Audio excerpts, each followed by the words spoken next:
Hey everyone, Mango7Roll here. How we doing today? Welcome to another episode of Epic 7, and this is a boring week. Straight up, there is not much here, although we are introduced to a new character. I'm not going to spoil it to you, but make sure you read the story for Vildred's event here. Vildred's kind of an important person in the story, I would say, so one blade, one truth is going to give us some pretty good input there.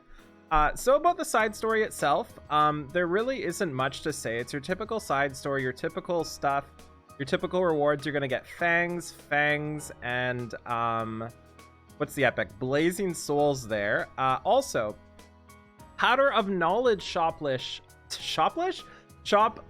has been refreshed. So the four for purchase at 5-star are going to be Etika's Bloodstone Ubris's Tooth and Noble Oath. And honestly, I don't really know if any of those are worth buying. I personally use Bloodstone and Etika's every now and then, but there's always alternatives and I never really need them, you know? So I'm not sure if I would spend 180 on getting one of those, but if you have a specific plan for Bloodstone or Etika's, maybe that's something you want to do. As for the 4-stars, if you happen to not have a Moonlight Dreamblade or Wondrous Potion Vial, those might be worth buying too. But in general, that's probably just a big ol' skip and stick with the artifact charms. True Apis form, that's kind of funny. That's who we're fighting in Guild Wars right now. Emil Ravi buff when. Well, maybe I'll make a video with Emil Ravi destroying your defenses. Okay, so what else here? Let's talk about Vildred for a little bit, because Vildred is one of those people I always get asked about.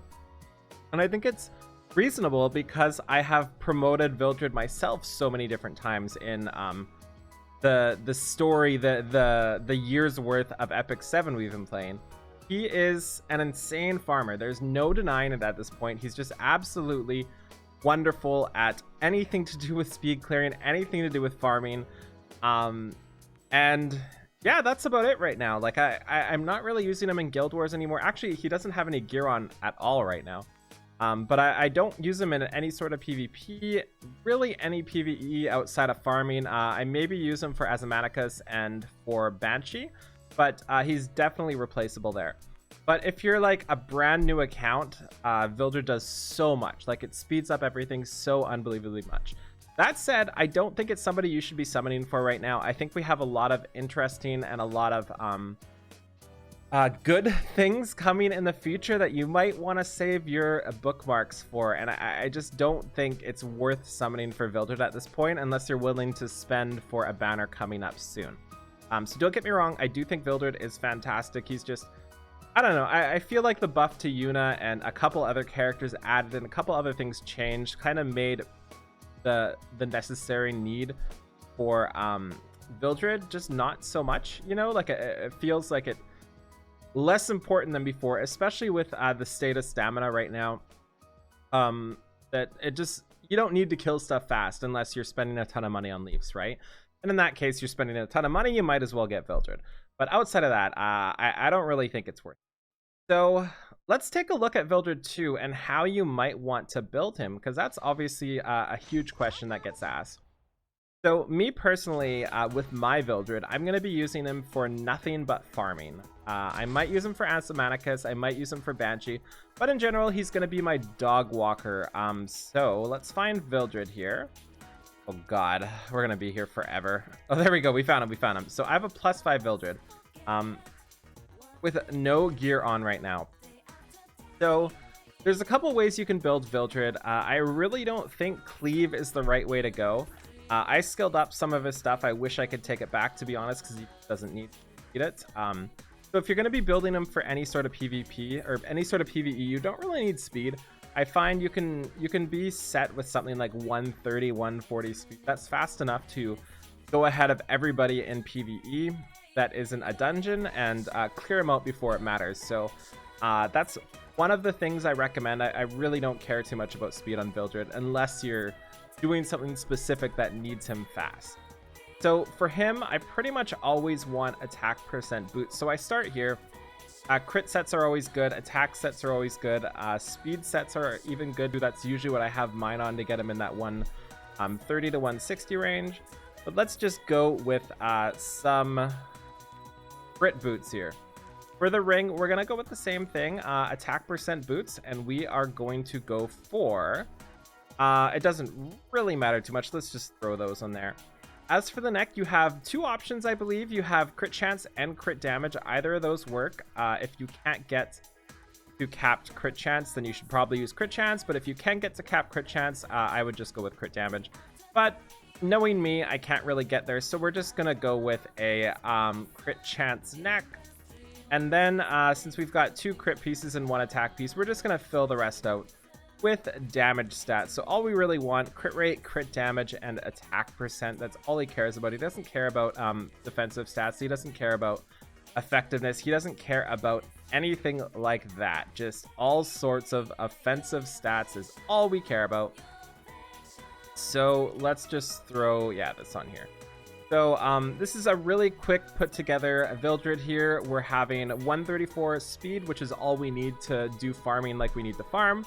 4k attack, which is more than enough, and 237 crit damage, which isn't really as much as I would like, but it's more than enough. So that's pretty much how I would build them. You could obviously make them a lot faster if you want, but I just don't think it's worth it. But in general, you want attack, crit rate, crit damage, and that's pretty much 100% all you need to focus. As for his artifact, there are 3 options, I think, question mark. One is the dog walking artifact, which I believe is on my Celeste right now. Yeah, I believe it's on my Celeste right now, the dog walking artifact. So for the extra XP, oh god, I need a search. I really, actually, I don't even know the name of it, so that wouldn't help. But I would love to know which artifacts. There we go, 1 year anniversary. So this is what I like the most on Vildred, just to get that extra bonus XP. But if you don't want to go that, Dust Devil is a really good option too, just to get that extra attacks in when you're using him for farming pretty much anywhere. Actually, I just turn his skills off and make him use skill 1 over and over and over again. And if you're doing any sort of cleaving with him, which might work at earlier stages of PvE or PvP, and maybe even higher stages, I'm honestly not sure, you can use something like Portrait to get that additional damage in on his first attack. So yeah, that's about it. I don't really know what else to say about Vildred, but he's really easy to build. He's really easy to use. He's got the best imprint in the game, basically, the speed plus imprint. So maybe if you're a whale right now, you want to be summoning for all your Vildreds just to get the SSS speed imprint on your A Vildred. But outside of that, that's about it for today. If you have any questions, please let me know in the description below, or the comments below. I always call it the description. You guys can't talk in the description. In the comments below, I can help you out. I can do whatever I can. I'm sorry this video is a little, what's the word? Empty, maybe? Hollow. But there's not much to talk about right now. I do have a question for you folks, though, before we go. I actually have 2 questions. So I've got a lot of Molagora. I've got a lot. There are 2 people popping up in my mind right now. One of them is Araminta. I really, really, really want to plus 15 Araminta at this point.